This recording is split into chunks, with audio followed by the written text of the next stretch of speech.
So before we get into actually coloring the rocks, I had to figure out what colors I'm going to use and what is better than going right to the prototype. And of course, research. If you haven't had any research, I don't know how the heck you do it. I really don't.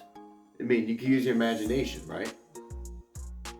Anyway, okay, so when you're doing your research, all right, especially if I'm looking for rocks in Pennsylvania, I found 4 books on this shelf, and I actually put a sticky note on them, and I'm like, well, that looks pretty darn cool. So we have this book here. This is from the Pennsylvania Short Lines in Color, Volume 2 by Gary Carlson, and you can see here, okay, and I'm looking at this photo here, and I'm like, oh wow, that looks pretty cool. That's a nice rock cut out in Pennsylvania, and that is in, I saw it earlier, now I can't find it.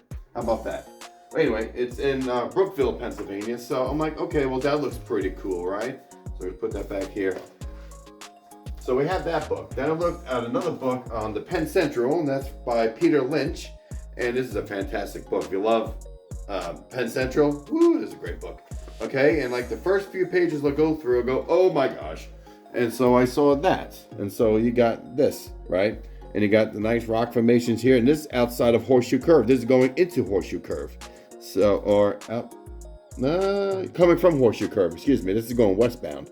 So I'm like, okay, well, more brown and grays, and some look like burnt sienna and ochres on that color, right? I'm not seeing any slate gray. Now, I have used slate gray most of my life, and I'll be honest, it doesn't really look that realistic to me. Anyway, so we're going to continue with this here, and I got the Reading Diesels Volume 2, and this is the second generation, and this is by Dale Woodland. And I was like, well, let's go through this book and see what I can find. Oh my gosh, here's Pennsylvania, and this is off the Cuttawissa branch, I think that's how you say it. And Port Clinton, which is, I think it's in Pennsylvania. Anyway, but more more brownish rocks, right? So, okay. And I went through here, a bunch of other stuff, and didn't really find anything else here. Plus, most of these books are from more out west of New Jersey or New York into the Northeast. Well, lo and behold, this is a book called Trackside Scranton, Pennsylvania, 1952 to 1956. Edward Miller, by the way, by Chuck Youngkirth. I think that's how you say his last name. This book is awesome. And all these trackside books, totally recommend them. They can be rather pricey, but they are well worth it. Excuse me. And I'm looking here, I'm like, well, there's a mix of colors going on here. So you got some grays over here, but you got still some more browns going on here. And so, well, it looks like the brown and gray has won for this rock cut. And we're gonna go and practice first before we actually color the actual rock cut. Now, I went through a bunch of different colors. I have lots of Woodland Scenics liquid pigments. And I came up with using these 4 colors, and I'll show you in a minute. And so this is earth undercoat, yellow ochre, and we do have burnt umber and black. And the black is usually a wash that is used to make all the cracks and the rock molds bleed out. So I'm going to show you here what they actually look like, because I did go ahead and practice on another piece of rock mold to see if I like how it looks. So let's look at that. All right, so I went ahead and painted this rock mold, and we used different colors. I practiced here. So the right side is the burnt umber with a black wash over it, and then you have the yellow ochre in the middle, and that's a black wash over that. And I used the earth undercoat with a black wash over it. and actually blended together. It looks very, very cool. I may want a little darker, but I'm liking the earth undertone more for that kind of color, and I can always add a little more black to it. And actually, the diluted black. Now, when it comes to diluting these pigments, I have really, really diluted them big time. I mean, probably like a few drops of the pigment to like maybe a quarter cup of water. I don't know, but it was a lot. It was very, very diluted. And so what it looks like some of the rock actually looks a little bit of that little gray in it. Now, if I take this short line book and you put it up against the rock, it is very, very close, right? I mean, like, look at the grays and stuff in here with the black wash and the undertone and the yellow ochre. It matches up almost perfect. And so I think that's the color I'm going to use for this rock cut. All right, we're going to knock these out of the way. We don't need these right now, right? We're gonna go with the earth undercoat first. We got a little tray, a little container here, and yeah, that's all I'm using. That's all I'm gonna use for paint. So we're gonna add water to it. Now, if you look at the water, there's a lot of water in here, right? And maybe a little more than a quarter cup. I'm not sure, but we're gonna go ahead and start coloring the rock. And so I want to make sure all the paint on the bottom of this container is all mixed in. So swoosh it around a little bit. And we're going to work from the top down. We're going to do the leopard spotting technique. No, not that leopard. But we're going to use the leopard technique nonetheless. And this is something from an old Woodland Scenic video I saw. And it works really, really well. So we're going to get started here. And if it's too diluted, you can add a little more paint to it. It's not, or pigment.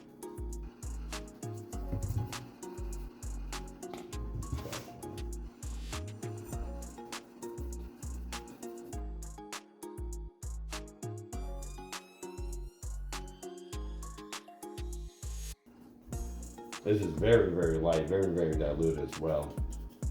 Oop. I think I'm gonna put a tree there. The kid's falling off. Okay, next we're gonna add a little bit of yellow ochre.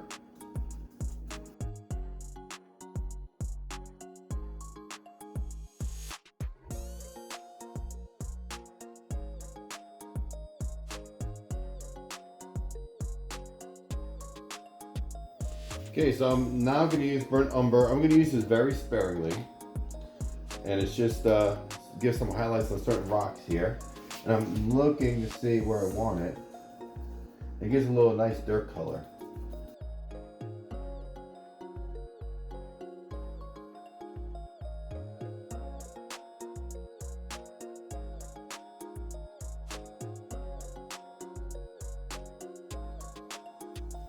Alright, so before we go to that wash, I got a little bit of the stone gray pigment, and I'm going to use a little bit of that first. And this is what stone gray looks like. That's the stone gray pigment, and this is the kind of color here, right? So we're going to take a little bit of that. I'm going to brush over this a little bit here.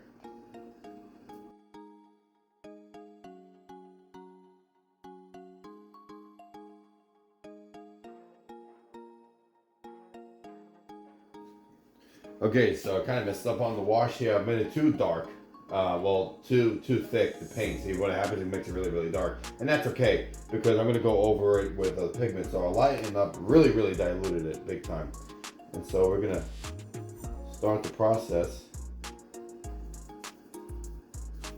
You got to get it all into everything here.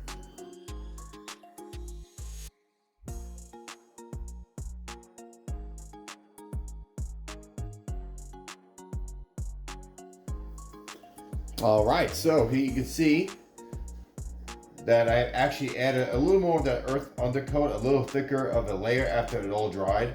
And then I went back and did a little bit of a thicker black wash over everything. So now you get a little bit of some grays, and now you got some highlights showing it in the rocks here, a little bit of white showing, which is fine. That shows some highlights in the rock. Also, gives the impression that we were going for, a little bit of that stone gray, but more of the earth tone color of the rock. And don't forget, a lot of this is going to be covered with shrubbery, so I'm not really worried about the color to be so perfect, because it's going to be covered a lot with the different kind of shrubbery and grass and all that stuff, vines. And then obviously over here it's going to be covered as well with trees all along here. You know, except for right here, this will be a little hobo camp, but this will be grass and trees coming up and down, all that. So yeah, next step is going to be weathering. And with weathering, we're going to be using certain powders, and that will give a little more of a highlight to the earth tone that we're looking for.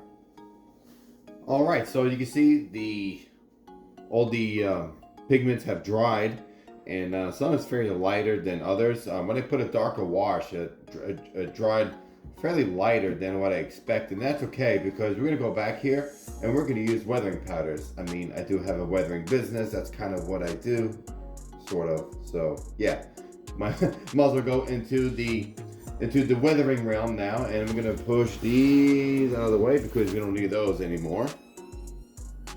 And then we're going to go and use some pan pastels, and I have a what do you call this stuff here? Well, it's Ames products, but it's Monroe Models, bought Ames, so it's Monroe Model powder. And as you can see here, I've been working on a this example here, just going through about maybe 20 different colors to see what will work. And I think I finally found 4 colors that will work for what I'm looking for as far as the color of the rock work. And we're gonna use just regular black. We got burnt sienna, and we got, I think this is burnt umber, raw. This is burnt sienna, sorry. Do this here, burnt sienna. And I think this is actually raw umber. And obviously the black, and then we're gonna use this medium earth tone. And we're gonna go through this, and as you can see here, I've been testing out certain spots, and we're gonna do a very light weathering. We're not gonna go too crazy with the weathering, just enough to get some highlights onto the rocks. All right, so I'm actually liking how this looks. There's a little more gray than the other color, and that's okay because I'm going to be adding a lot of the different ground cover stuff on here as well. So it's not going to be, this is just to highlight the rock, different shades. Then it's just those 3 unison colors. And I'm liking how this looks. This is my first time actually weathering rock ever, you know, so I'm sure I'll get better from here. This is the first time, and I'll be doing some more rock work on this layout, so it'll get better and better for sure. But I'm going to spray this with some dull coat here, and this is actually going to probably take some of that off.